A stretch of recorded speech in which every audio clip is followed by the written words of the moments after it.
और special report में अब बात उस डर की जो हरियाणा के नूह के लोगों में 28 अगस्त यानी कल को लेकर है। कल सावन का आखिरी सोमवार है।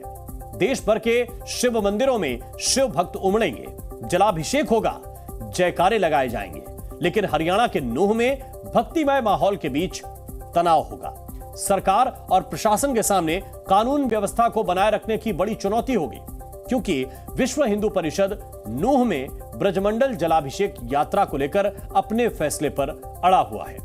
इस साल श्रावण महीने की शुरुआत में 31 जुलाई को इसी ब्रजमंडल जलाभिषेक यात्रा पर एक बड़ा हमला हुआ था और उसके बाद हरियाणा में दंगों का सिलसिला शुरू हो गया था। लेकिन एक बार फिर उस अधूरी यात्रा को पूर्ण करने की तैयारी शुरू हो गई है।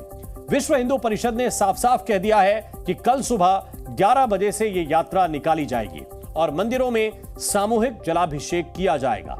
संगठन की ओर से एक बार फिर जोर देकर कहा गया है कि धार्मिक यात्रा के लिए प्रशासनिक अनुमति लेने की कोई जरूरत नहीं है। जाहिर है, इस ऐलान के बाद हरियाणा सरकार और नूह प्रशासन के हाथ पांव फूले हुए हैं। हालांकि इस बार सरकार पहले से ज्यादा मुस्तैद दिख रही है। नूह के चप्पे चप्पे पर पुलिस, केंद्रीय सुरक्षा बल और रैपिड एक्शन फोर्स के जवान तैनात कर दिए गए हैं। सड़क पर वाहनों की जांच की जा रही है। पूरे जिले में निगरानी बढ़ा दी गई है। मुख्यमंत्री मनोहर लाल ने कहा है कि सरकार कानून व्यवस्था बनाए रखने की जिम्मेदारी उठा रही है और इसीलिए विश्व हिंदू परिषद की जलाभिषेक यात्रा को अनुमति नहीं दी गई है। हालांकि इस यात्रा के मसले पर हिंदूवादी संगठन और सरकार आमने सामने दिख रहे हैं, लेकिन सवाल यह भी उठ रहा है कि इसमें कहीं कोई आपसी सहमति तो नहीं है। दरअसल पिछले 2 दिनों से विश्व हिंदू परिषद के बड़े नेता लगातार बयान दे रहे हैं कि जलाभिषेक यात्रा रुकने वाली नहीं है। हिंदूवादी संगठन मेवात में हिंदू समाज की एकता की बातें कर रहे हैं और दावा कर रहे हैं कि हिंदू एकता को तोड़ने की साजिशों का खुलासा हो गया है। विश्व हिंदू परिषद का यह कहना है कि यात्रा पर रोक की बात करने की बजाय अतिवादियों पर शिकंजा कसा जाए। संगठन की ओर से यह भी कहा जा रहा है कि यात्रा का रूट छोटा ही रखा जाएगा, लेकिन इसे छोड़ा बिल्कुल नहीं जाएगा। इतना ही नहीं, संगठन ने यह भी साफ कर दिया है कि जलाभिषेक यात्रा एक धार्मिक यात्रा है, इसीलिए सरकार इस पर रोक लगा ही नहीं सकती और ऐसे में अनुमति लेने की भी जरूरत नहीं है। जो यात्रा छूट गई बीच में, उसको भी श्रावण के सोमवार को ही पूरा करना आवश्यक है। यह सोमवार कल आ रहा है, श्रावण का आखिरी सोमवार है। हम उस यात्रा को प्रतीकात्मक रूप से करेंगे। हमको मालूम है कि G20 चल रहा है, 27 देशों के लोग आए हुए, संवेदनशील क्षेत्र है मेवात का, इसलिए उस यात्रा को हम छोटा करेंगे, पर छोड़ेंगे नहीं। कल उसको पूरा करेंगे और मैं स्वयं भी उसमें जाऊंगा। हम नूह के लोग, नूह का हिंदू समाज एकजुट है और वो वहाँ पर नूह में यात्रा निकालेगा। शेष समाज को हमने कहा है कि अपने अपने घरों के आसपास जो प्रखंड से है शिवालय में जलाभिषेक करें। आज 28 तारीख को यानी श्रावण मास के अंतिम सोमवार की सुबह 11 बजे सब लोग एक साथ जलाभिषेक करेंगे। उसी समय मेवात के उन 4-5 मंदिरों में भी जलाभिषेक होगा। माननीय कार्याध्यक्ष हमारे जो माननीय आलोक कुमार जी, वो भी इस यात्रा का भाग होंगे और मुझे लगता है कि सब कुछ ठीक निकलेगा। ऐसा कोई दिक्कत नहीं है, किसी को कोई चिंता करने की जरूरत नहीं है। हाँ, ये है कि अंकुश लगाना है तो उन अतिवादियों पर, कुछ जो अपराधी प्रवृत्ति के लोग हैं, उन पर थोड़ा सा अंकुश सरकार को लगाना चाहिए। हमने कोई परमिशन के लिए अप्लाई भी नहीं किया, न करना चाहिए न करते। ये देश धर्म प्राण देश है, धार्मिक यात्राओं का देश है। क्या कभी कोई कुंभ के लिए कोई परमिशन लेता है क्या? हम कावड़ यात्रा के लिए जाते हैं, कोई परमिशन लेते हैं क्या? जगन्नाथपुरी में जब यात्रा के लिए जाते हैं हम कोई परमिशन लेते हैं क्या? कोई जरूरत नहीं है। हिंदू समाज जाता है, अपने मनोयोग के साथ जाता है। और देखिए, ये तो श्रावण का आखिरी सोमवार ही नहीं बल्कि अधिमास का आखिरी सोमवार है। विश्व हिंदू परिषद के साथ साथ हिंदू सेना और विश्व हिंदू तख्त ने भी यात्रा में शामिल रहने का ऐलान किया है। जाहिर है, ऐसे में हरियाणा की मनोहर लाल सरकार का पूरा ध्यान कल की प्रस्तावित ब्रजमंडल यात्रा पर है। मुख्यमंत्री लोगों से धार्मिक जुलूस में शामिल होने की बजाय स्थानीय मंदिरों में जलाभिषेक करने की अपील कर रहे हैं। दरअसल हरियाणा सरकार को 1 महीने पहले हुए दंगों के चेन रिएक्शन का डर सता रहा है।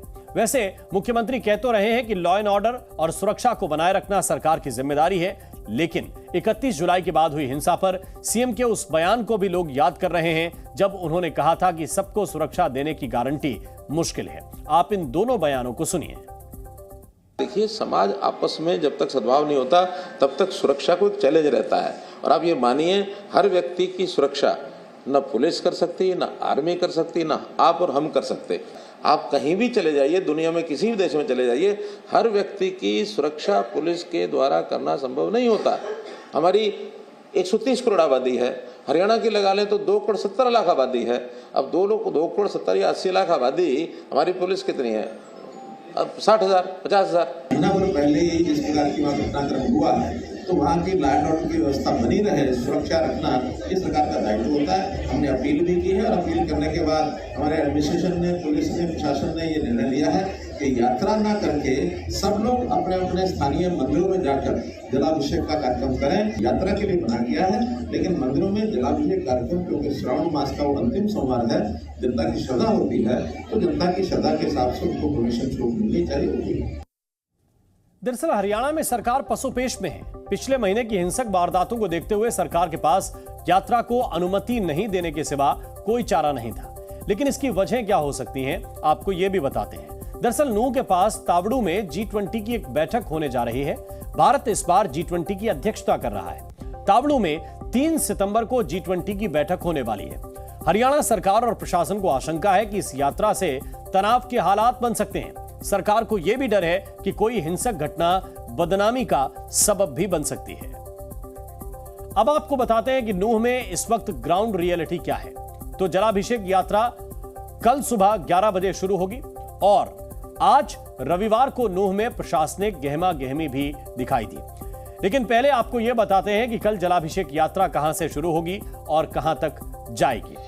तो वीएचपी के नए कार्यक्रम के मुताबिक यह यात्रा छोटी होगी और इसे रोकने का भी कोई इरादा नहीं है। जलाभिषेक यात्रा नूंह के नल्हड़ से, जहां पर शिव मंदिर है, वहां से शुरू होगी और फिर नूंह जिले में ही सिंगार मंदिर तक पहुंचेगी। यह यात्रा कुल 60 किलोमीटर की होगी। वीएचपी का कहना है कि इसे छोटा कर दिया गया है। नूंह में वीएचपी अपनी प्रस्तावित यात्रा से पीछे नहीं हटना चाहती है, तो प्रशासन भी इस वक्त अलर्ट मोड पर है। हरियाणा के बॉर्डर पर सख्ती से पहरेदारी चल रही है। नूंह सीमा पर भी पूरी चौकसी बरती जा रही है। नूंह का एक एक इलाका छावनी में तब्दील कर दिया गया है। हर जगह पुलिस और केंद्रीय सुरक्षा बलों की निगहबानी नजर आ रही है। किसी भी अवांछित और संदिग्ध हालात से निपटने के लिए पूरा प्रशासनिक अमला अपनी पूरी ताकत के साथ नूंह के चप्पे चप्पे पर मौजूद है। पुलिस, तमाम जो हिंदू संगठन है, उनके ऐलान के बाद कहीं ना कहीं प्रशासन बहुत ज़्यादा अलर्ट मोड पे है। जितने बॉर्डर एरियाज़ हैं, चाहे वो राजस्थान से लगते हों, दिल्ली से लगते हों, या इस नूंह डिस्ट्रिक्ट के जो बॉर्डर एरियाज़ हैं, वहाँ पे आरएएफ और केंद्रीय पुलिस बल की तैनाती की गई है। जितने भी व्हीकल्स का मूवमेंट है, सभी वाहनों की जांच हो रही है। कोई भी संदिग्ध वाहन अगर दिखाई दे रहा है, उससे रोक के पूछताछ की जा रही है और कई जो गाड़ियाँ हैं वो वापस भी की गई हैं। फिलहाल लोकल इंटेलिजेंस की टीम तमाम गाँव में घूम रही है कि किसी भी तरह के अफवाह का माहौल ना बने, कोई भी दुष्प्रचार ना किया जाए। सोशल मीडिया को लगातार निगरानी में रखा गया है। कई टीम्स सोशल मीडिया पे काम कर रही हैं। इंटरनेट सेवाएं बंद कर दी गई हैं, उसके बावजूद भी जहां जहां वाईफाई स्पॉट्स हैं, वहां से किसी तरीके के बल्क एसएमएस का आदान प्रदान ना हो, इसके लिए प्रशासन लगातार जोर दिए हुए है। डीसी जो यहाँ पर धीरेन्द्र खटगटा हैं, उनका कहना है कि किसी भी तरीके से नूंह में शांति व्यवस्था भंग नहीं करने दी जाएगी। और जो बॉर्डर पे सुरक्षा बढ़ाई गई है, उसका भी एक बड़ा कारण है कि कहीं बाहर से लोग इस यात्रा में सम्मिलित होने के लिए ना आए। लगातार यहाँ पे प्रशासन अपील कर रहा है हिंदू संगठनों से कि आप यात्रा ना निकालें, वो ज़्यादा ठीक रहेगा। दरअसल पुलिस अपनी ओर से कोई कसर छोड़ना नहीं चाहती, इसीलिए आला अधिकारी हर उस जगह की तलाशी ले रहे हैं जहां उपद्रवियों का जमावड़ा हो सकता है या फिर अराजक तत्व पथराव और अवैध हथियारों के इस्तेमाल से माहौल बिगाड़ सकते हैं। नूंह में कल ब्रजमंडल यात्रा को लेकर प्रशासन सख्त दिखाई दे रहा है। इस समय मडवट चौक पर खड़े हैं, जहां पिछली बार पुलिस और दंगाइयों के बीच में मुठभेड़ हुई थी। इस समय एडिशनल एसपी उषा कुंडू यहाँ पर पहुँची हुई हैं और जितने भी यहाँ पर आसपास, इस चौराहे के आसपास जो बिल्डिंग हैं, उनमें तलाशी ली जा रही है। तमाम पुलिस बल ऊपर चढ़कर बिल्डिंगों के तलाशी ले रहा है। जिस तरीके से यहाँ पर 31 जुलाई को घटना हुई, उसके बाद प्रशासन किसी भी तरीके की चूक नहीं चाहता। बहरहाल यहाँ पर आज और कल दोनों दिन ड्रोन से निगरानी रखी जानी है। लगातार ड्रोन भी प्रयोग किए जा रहे हैं। यहाँ पर जो भी प्रशासनिक महकमा है वो लगातार इस चीज़ को आश्वस्त कर रहा है कि किसी भी तरीके से कोई भी उन्मादी या कोई भी अराजक तत्व यहाँ पर ना पहुँचे। किसी भी प्रकार का कोई स्टोरेज, चाहे वो पत्थरों का हो या डंडों का हो, वो ना हो। लगातार आप तस्वीरें देख सकते हैं कि किस तरीके से बिल्डिंग्स के अंदर घुस के जो पुलिस बल है वो तलाशी ले रहा है। बड़ी संख्या में इसी एडवर्ड चौक पे हरियाणा पुलिस के जवान और केंद्रीय सुरक्षा बलों के जवानों की तैनाती की गई है। और नूंह में तनाव की आशंका को देखते हुए जिले के बड़े प्रशासनिक अधिकारियों ने हाई लेवल बैठक की है। दरअसल जलाभिषेक यात्रा को अनुमति नहीं दी गई है। इस वजह से पुलिस ने कहा है कि नूंह जिले की सीमा के भीतर किसी भी बाहरी शख्स को एंट्री नहीं दी जाएगी। पुलिस और सुरक्षा बलों ने लोगों से धैर्य और शांति बनाए रखने की अपील की है। प्रशासनिक अधिकारियों ने लोगों से किसी भी संदिग्ध गतिविधि से दूर रहने के लिए कहा है। सुरक्षा को ध्यान रखते हुए सबसे पहले हमने धारा 144 लगाई, साथ ही साथ इंटरनेट बंद किया है ताकि किसी तरह का भ्रामक प्रचार किसी के द्वारा ना किया जा सके, शांति व्यवस्था बनाई जा सके। हमने स्कूल, कॉलेजेस और बैंक्स को भी कल के लिए मना किया है कि कल का आप कोई भी तरह का नई चीज़ खोलेंगे। साथ ही साथ हमने अपनी जो CRPF की कंपनी है, पैरामिलिट्री कंपनी है, जो पुलिस फोर्स है, HAP की है, इन सबको भी डिप्लॉय किया है, नाकों को भी किया है ताकि कहार से कोई भी तरह का प्रवेश ना हो। साथ ही साथ हमने लोगों से अपील भी की है कि शांति व्यवस्था बनाए जाके। हमने ठीकरी पहरा भी लगाया है कि गाँव से कोई ज़्यादा ऐसे मूवमेंट ना हमारी तरफ ना हो या ऐसी जगह से ना हो। इसी को ध्यान में रखते हमने लॉ एंड ऑर्डर पे आज मीटिंग भी की। आसपास के ज़िलों के जो SPs भी आए थे, ADG लॉ एंड ऑर्डर ममता सिंह जी भी थी यहाँ पर, और उनके साथ हमने इस पूरे जो आसपास के ज़िले के SPs और DCPs थे उनके साथ मीटिंग की और उनको ब्रीफ अप किया कि ऐसी तरह के कोई भी अगर बाहर से कोई आता है तो उनको वहीं पर रोक दिया जाए ताकि कोई तरह की अशांति भंग ना हो। Zee News।